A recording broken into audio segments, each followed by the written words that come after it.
இனி வீட்லயே பானிபூரி செய்யலாம் எல்லாரும். ஆச்சி பானிபூரி கிட்.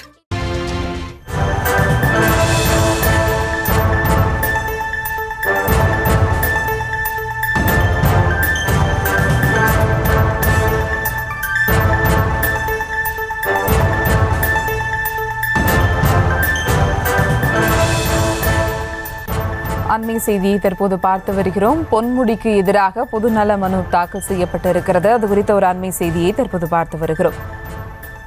சைவம் மற்றும் வைணவம் குறித்து சர்ச்சைக்குரிய வகையில் அமைச்சர் பொன்முடி பேசிய விவகாரம் தொடர்பாக பொன்முடிக்கு எதிராக பொதுநல மனு தாக்கல் செய்யப்பட்டிருக்கிறது.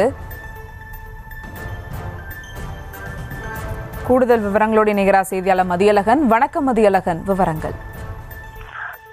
திராவிட கழகம் சார்பில் கடந்த 8ஆம் தேதி நடைபெற்ற கூட்டத்தில் பேசிய அமைச்சர் பொன்முடி சைவம் மற்றும் வைணவம் குறித்தும் பெண்கள் குறித்தும் சர்ச்சைக்குரிய வகையில் பேசியிருந்தார். இதற்கு பல தரப்பினரும் எதிர்ப்பு தெரிவித்திருந்த நிலையில் பொன்முடியினுடைய கட்சி பொறுப்பிலிருந்து அவரை நீக்குவதாக முதலமைச்சரும் திமுக தலைவருமான மு.க. ஸ்டாலின் அறிவித்திருந்தார். இந்த நிலையில் பொன்முடியை அமைச்சர் பதவியில் இருந்து நீக்க கோரி வழக்கறிஞர் பி. ஜெகநாத் சென்னை உயர்நீதிமன்றத்தில் பொதுநல மனு ஒன்றை தாக்கல் செய்திருக்கிறார். அதில் மக்கள் பிரதிநிதி என்ற முறையில் பொன்முடியின் பேச்சு அரசியல் சாசனத்திற்கு எதிரானது என கூறியிருக்கிறார். பொன்முடியின் பேச்சு கருத்து சுதந்திரத்தின் கீழ் வராது எனவும் குறிப்பிட்ட மதத்தை பற்றி அவதூறாக பேசுவது கருத்து சுதந்திரம் அல்ல எனவும் மனுவில் கூறப்பட்டிருக்கிறது. மக்கள் பிரதிநிதி என்ற அடிப்படையில் அனைத்து மக்களையும் பாதுகாக்கும் பொறுப்பு பொன்முடிக்கு உள்ளதாகவும் மனுவில் தெரிவிக்கப்பட்டிருக்கிறது. அமைச்சர் பொன்முடி மீது நடவடிக்கை எடுப்பது கோரி புகார்கள் அளித்தும் காவல்துறை எந்த நடவடிக்கையும் எடுக்கவில்லை எனவும் மனுவில் குற்றம் சாட்டப்பட்டுள்ளது.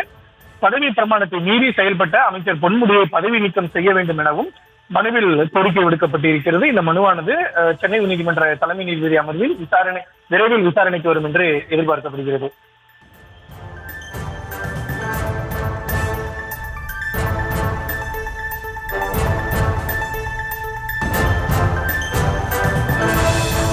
கூடுதல் விவரங்களுக்கு நன்றி மதியழகன். இனி வீட்லயே பானிபூரி செய்யலாம் எல்லாரும். ஆச்சி பானிபூரி கிட்.